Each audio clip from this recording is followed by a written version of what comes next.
Good morning all of you.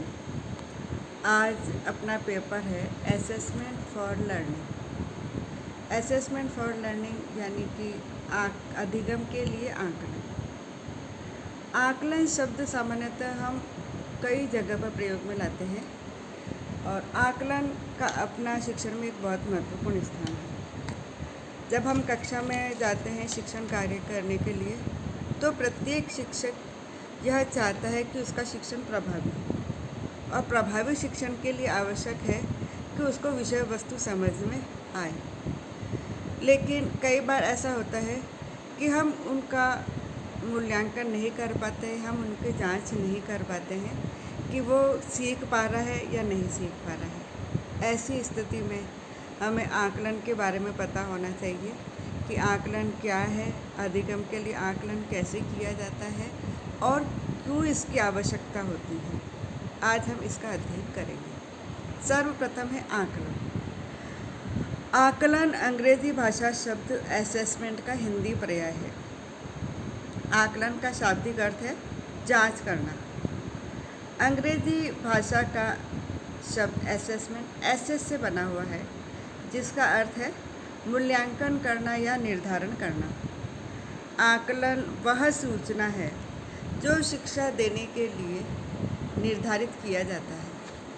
अध्यापक और छात्र दोनों के आकलन के लिए सूचनाएं एकत्रित की जाती है। आकलन अधिगम की क्रिया में छात्र और अध्यापक के लिए है, जबकि मूल्यांकन सबके लिए होता है। आकलन बहुत अधिक महत्वपूर्ण है क्योंकि यह शिक्षा का एक अभिन्न अंग है। आकलन सीखने का एक साधन है। यह अधिगम प्रक्रिया के एक ऐसा अभिन्न अंग है जो किसी भी शिक्षक को समझने में मदद करता है कि उसका शिक्षण कार्य किस तरह से हो रहा है। आकलन निरंतर चलने वाली प्रक्रिया है और विद्यार्थी ने कितना सीखा है, सीखने की प्रक्रिया में कहाँ कहाँ समस्या आ रही है, इन सब की निरंतर जांच की जाती है। आकलन में सूचनाओं को एकत्रित किया जाता है कि बच्चों ने क्या सीखा है, क्या नहीं सीखा है, किस विधि से सीखा है और उसके सीखने के बाद कौन कौन से आउटकम्स यानी कौन कौन से हमको उपलब्धियां प्राप्त हुई है। यह सब आकलन सूचनाओं का एक व्यवस्थित एकत्रीकरण करने की प्रक्रिया है, जिसके आधार पर हम निर्णय ले सकते हैं कि क्या गलत है और क्या सही है। अर्थात आकलन के माध्यम से हम छात्र की विभिन्न सूचनाओं का एकत्रित करते हैं और सूचनाओं के एकत्रित करने के बाद इस निष्कर्ष पे पहुंचते हैं कि विद्यार्थी ने कितना सीखा है और कितना नहीं सीखा है। आकलन के माध्यम से यह जानने का प्रयास किया जाता है कि जिस प्रक्रिया से विद्यार्थी ने सीखा है उसकी प्रक्रिया क्या थी। क्रिया को सीखने का तरीका क्रिया से पूर्व, क्रिया के दौरान और क्रिया के पश्चात क्या थी और विद्यार्थियों ने क्या सीखा है। यानी कि जब भी कोई शिक्षक क्लास में पढ़ाता है तो उसके लिए आवश्यक है उसका मूल्यांकन या उसके उपलब्धि के लिए कि विद्यार्थी ने कितना सीखा है, क्या सीखा है और जो विधि काम में लिए वो कितनी सही है। इन सब का निर्णय हम आकलन के माध्यम से ले सकते हैं। अधिगम के लिए आकलन वह आकलन है जो अधिगम को आगे बढ़ाने के लिए किया जाता है। शिक्षण के पूर्व और शिक्षण के मध्य शिक्षक छात्रों के पूर्व ज्ञान, उनकी क्षमताओं और उनकी कमजोरियों का आकलन करता है ताकि हम अधिगम को सुगम और सरल बना सकें। इस तरह शिक्षण करते हुए जो आकलन किया जाता है वही अधिगम के लिए आकलन कहलाता है। आकलन का आशय सूचनाओं को एकत्रित करने की एक प्रक्रिया है। विद्यार्थी के संदर्भ में किसी भी विषय के बारे में निर्णय प्रदान करना आकलन कहलाता है। आकलन की प्रक्रिया में जो भी डेटा कलेक्ट किया जाता है, जो भी असाइनमेंट दिया जाता है, उनका परफॉर्मेंस टेस्ट का प्रयोग किया जा सकता है। आकलन में छात्रों को बिना अंक, बिना ग्रेडिंग के फीडबैक दिया जाता है ताकि शैक्षिक उद्देश्यों की प्राप्ति अंतिम मूल्यांकन के पूर्व सुधार तक संभव हो। यानी कि हम अगर मूल्यांकन करना चाहते हैं तो इसके लिए आवश्यक है कि पहले उसका आकलन किया जाए। इससे संबंधित कई सारी परिभाषाएं हैं, जैसे हुबा और फ्रीड के अनुसार आकलन सूचना संग्रहण तथा उस पर विचार विमर्श की प्रक्रिया है, जिन्हें हम विभिन्न माध्यमों से प्राप्त करके समझ सकते हैं कि विद्यार्थी क्या जानता है, क्या समझता है और अपने शैक्षिक अनुभवों से प्राप्त ज्ञान को परिणाम के रूप में व्यक्त कर सकता है, जिसके द्वारा छात्र अधिगम में वृद्धि होती है। ऐसे ही इरविन के अनुसार आकलन छात्रों के अधिगम और विकास की व्यवस्थित आधार का अनुमान है।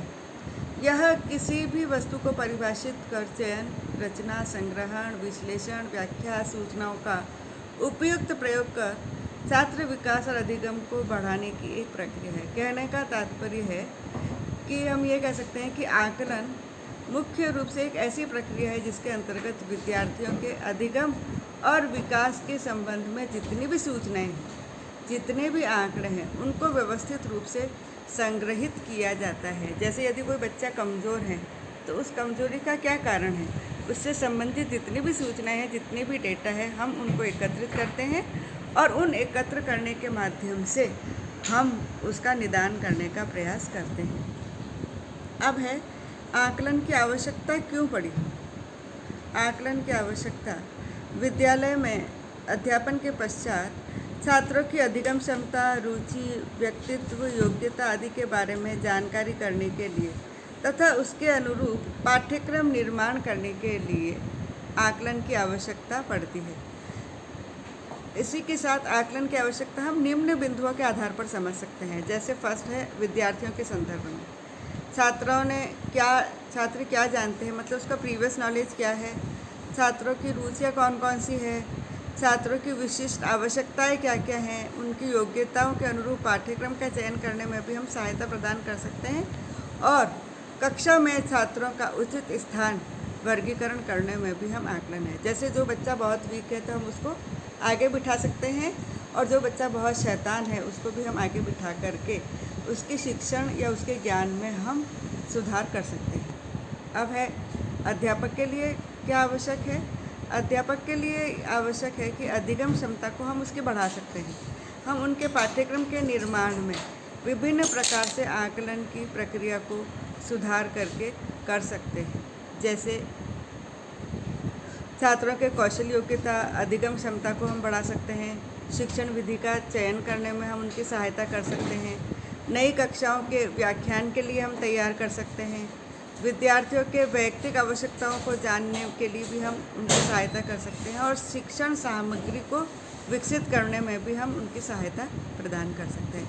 इस प्रकार अध्यापक के लिए भी आकलन उतना ही महत्वपूर्ण है जितना कि विद्यार्थी के लिए। तीसरा है पाठ्य सहगामी क्रिया होती है, यानी को करिकुलर एक्टिविटीज़ के लिए भी आकलन किया जाता है।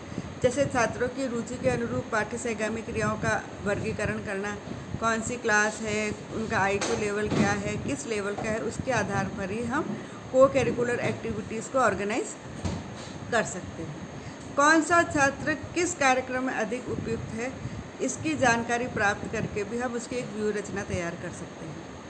विद्यार्थियों की सांस्कृतिक, कलात्मक, रचनात्मक योग्यताओं को पहचानने के लिए भी हम इसकी सहायता ले सकते हैं। यानी कहने का मतलब है कि आकलन की आवश्यकता विद्यार्थियों के लिए भी है, शिक्षक के लिए भी है और पाठ्य सहगामी क्रियाओं के लिए भी है। इन तीनों के आधार पर अगर हम आकलन करें तो निश्चित रूप से शिक्षण प्रक्रिया में सुधार लाया जा सकता है। अब है आकलन का क्या महत्व है। आकलन द्वारा विद्यार्थियों की अधिगम क्षमता को मूल्यांकन करने से पहले सुधार हेतु प्रतिपुष्टि दी जा सकती है। यह मूल्यांकन का एक छोटा सा रूप है। इसका शैक्षिक महत्व निम्न अनुसार हो सकता है। अधिगम के लिए गुणवत्तापूर्ण वातावरण निर्मित करने में, साथ ही शिक्षण को प्रभावी बनाने के लिए सबसे महत्वपूर्ण है कि हम शिक्षण प्रक्रिया को कैसे प्रभावी बनाएं। इसके लिए सबसे पहले आकलन को जानना जरूरी है ताकि इसके माध्यम से हम अपनी शिक्षण प्रक्रिया में सुधार ला सकें। अधिगम हेतु आकलन बहुत ही महत्वपूर्ण है, जो अधिगम के मुख्य लक्ष्यों को प्राप्त करने में सहायक होते हैं। आकलन का उद्देश्य विद्यार्थियों की शिक्षा में सुधार करना है। आकलन लगातार चलने वाली प्रक्रिया है जिसमें विभिन्न सूचनाओं को एकत्रित किया जाता है जो एक निश्चित अवधि के अंदर विद्यार्थी के शिक्षण एवं समझ का प्रमाण प्रस्तुत करते हैं। यह कई प्रकार के हो सकते हैं, जैसे लिखित रूप में है, संवाद के रूप में है, पोर्टफोलियो के रूप में है, कक्षा परीक्षा के रूप में है। यानी ये कई सारी विधियां हैं जिसके माध्यम से हम आकलन कर सकते हैं। आकलन से विद्यार्थियों की क्षमताओं की जानकारी मिलती है और सीखने सिखाने की प्रक्रिया और सामग्री में सुधार भी कर सकती है। अतः हम यह कह सकते हैं कि शिक्षण प्रक्रिया में सुधार लाने के लिए और शिक्षा जगत को उन्नत करने के लिए सर्वप्रथम आकलन का जो पक्ष है वो बहुत ही महत्वपूर्ण है।